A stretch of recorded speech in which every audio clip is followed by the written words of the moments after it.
अगला प्रश्न है 20 का वायवीय एवं अवायवीय श्वसन में क्या अंतर है। 2 नंबर का है तो इसमें हमने कम से कम 2 पॉइंट लिखने हैं। वैसे तो बहुत सारे अंतर है, लेकिन अगर आप 2 अंतर भी लिखोगे तो आपको पूरा नंबर मिल जाएगा। वायवीय श्वसन में क्या होता है, इसमें ऑक्सीजन की आवश्यकता होती है, ठीक है। और इसमें क्या होती है, ऑक्सीजन की आवश्यकता नहीं होती है, जैसे कि नाम से स्पष्ट है। दूसरा इसमें क्या है, इसमें ग्लूकोज के पूर्ण ऑक्सीकरण के फलस्वरूप कार्बन डाइऑक्साइड व जल बनता है। इसमें क्या होता है, इसमें ग्लूकोज का पूर्ण ऑक्सीकरण नहीं हो पाता है, जिससे क्या बनता है, अल्कोहल बनता है। पूर्ण ऑक्सीकरण में क्या होता है, जब हमारी बॉडी में ऑक्सीजन जाती है तो माइटोकॉन्ड्रिया में क्या होता है, जिसको हम पावर हाउस ऑफ सेल कहते हैं, वहां ग्लूकोज कंप्लीट रूप से टूट जाता है, जिससे CO2 व जल के साथ साथ हमें क्या मिलती है, एनर्जी मिलती है। अगला क्वेश्चन 20 का आयोडीन युक्त नमक के उपयोग की सलाह क्यों दी जाती है। क्यों दी जाती है, आयोडीन युक्त नमक में आयोडीन के लवण होते हैं। आयोडीन थायरोक्सिन हार्मोन के निर्माण में महत्वपूर्ण होते हैं। यह हार्मोन विभिन्न उपापचयी क्रियाओं को नियंत्रित करता है। इसकी कमी से घेंगा रोग हो जाता है। यहाँ पे हमारी थायराइड ग्रंथि होती है गले में, अगर इसको पर्याप्त मात्रा में आयोडीन नहीं मिलता है तो जो थायरोक्सिन हार्मोन है उसके निर्माण में बाधा उत्पन्न हो जाती है। अगर थायरोक्सिन हार्मोन का निर्माण नहीं हो पाएगा तो क्या होगा, कार्बोहाइड्रेट, वसा और प्रोटीन की जो उपापचयी क्रियाएं हैं वो संपन्न अच्छी तरह से नहीं हो पाएगी। अब इसकी कमी से क्या हो जाता है, घेंगा रोग। घेंगा रोग में क्या होता है, हमारा गला फूल जाता है।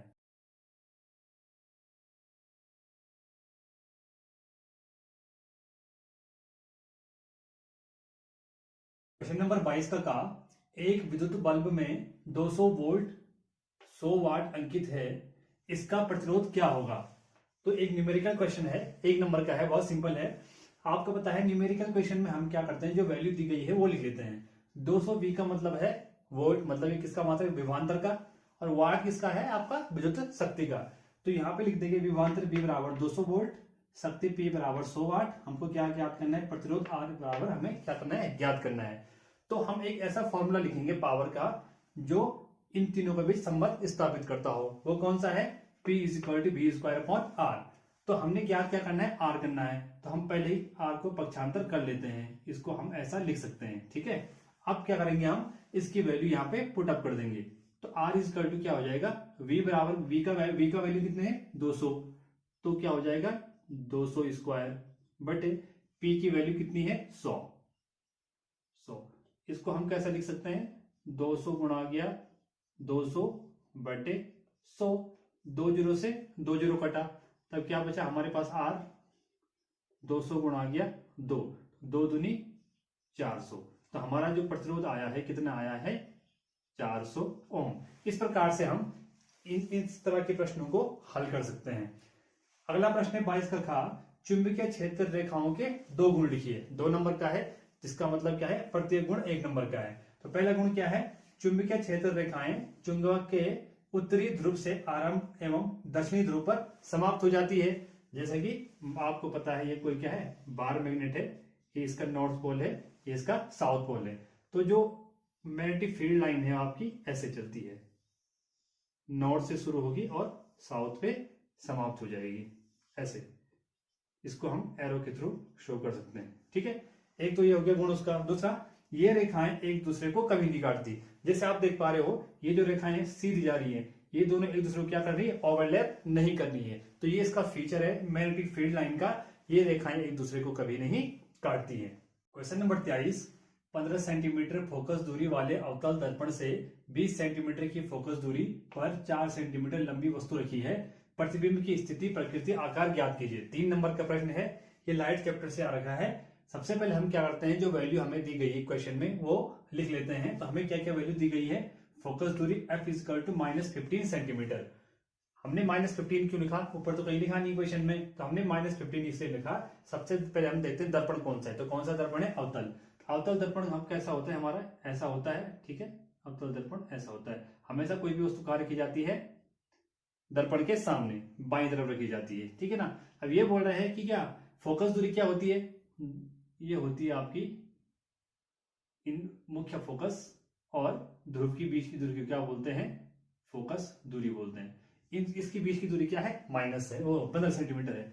इस तरफ जो हम वैल्यू रखते हैं वो किस में रखते हैं, माइनस में रखते हैं। और जो दर्पण के पीछे कोई प्रतिबिंब बनेगा या कोई भी चीज होगी उसकी वैल्यू क्या होगी, प्लस में होगी। तो यहाँ पे हम फोकस दूरी f इजकल टू -15 लिख लेंगे। वस्तु की दूरी u इजकल टू -20, क्योंकि वस्तु इस तरफ रखी है। वस्तु की ऊंचाई +4। वस्तु जब हम मुख्य अक्ष के ऊपर रखते हैं तो जो उसकी ऊंचाई काउंट होती है प्लस में होती है, इसलिए हमने +4 सेंटीमीटर कर लिया। हमें क्या करना है, प्रतिबिंब की दूरी v, प्रतिबिंब की ऊंचाई h डैश। ठीक है, इसके लिए हम दर्पण सूत्र लगाएंगे। सबसे पहले दर्पण सूत्र क्या होता है हमारा, 1/f is equal to 1/u plus 1/v। f और u हमें ज्ञात है, तो पहले हमें ज्ञात क्या करना है, v ज्ञात करना है। तो पक्षांतर कर लेते हैं पहले ही, 1/v is equal to 1/f minus 1/u। अब इसके बाद हम क्या करते हैं, वैल्यू पुट अप कर लेते हैं। f इजकल टू क्या होता है, 1/-15। ठीक है, और u इजकल टू क्या है, 1/-20। तो माइनस माइनस का यहाँ पे क्या हो जाएगा, प्लस हो जाएगा। तो क्या हो जाएगा, 1/-15 प्लस 1/20। ये क्या हो गया, 1/v के बराबर हो गया। अब देखते हैं यहाँ क्या आता है, 1/v इजिकल टू हमारा इसका एलसीएम क्या आ जाएगा, 60 आ जाएगा। ठीक है, तो 15 चौकू 60, क्योंकि माइनस में है 15, ऊपर क्या आ जाएगा, माइनस आएगा, प्लस 20×60। यहाँ 20 प्लस में है तो यहाँ +3 क्या आ जाएगा, प्लस में आ जाएगा। इसको हम जब कैलकुलेशन करेंगे तो 1/v इजकल टू आएगा -1/60। तो v की वैल्यू हमारी कितनी आ जाएगी, -60 सेंटीमीटर। ठीक है, अब जब -60 सेंटीमीटर आई है, इसका मतलब प्रतिबिंब कहाँ बन रहा है, दर्पण के सामने बन रहा है, इस तरफ बन रहा है। ठीक है, क्योंकि वैल्यू क्या आ रखी है, माइनस में आ रही है। अब हमें क्या ज्ञात करना है, प्रतिबिंब की ऊंचाई। प्रतिबिंब की ऊंचाई जब हमने ज्ञात करनी है तो प्रतिबिंब की ऊंचाई हम कैसे ज्ञात करेंगे, हमें पता है जो प्रतिबिंब की ऊंचाई और प्रतिबिंब की दूरी का संबंध है वो क्या है, h dash is equal to h/v/u minus v/u। ठीक, हमें क्या क्या ज्ञात हो गया इसमें, h ज्ञात है, v ज्ञात है, u ज्ञात है।